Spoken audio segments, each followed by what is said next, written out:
hanapin mo kung ano ang meron siya na wala ang iba. Ito ang dahilan kung bakit hanggang ngayon kayong dalawa masaya.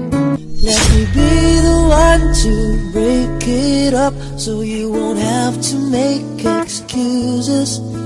We don't need to find a setup where someone wins and someone loses. We just have to say our love was true, but has now become a lie. So I'm telling you,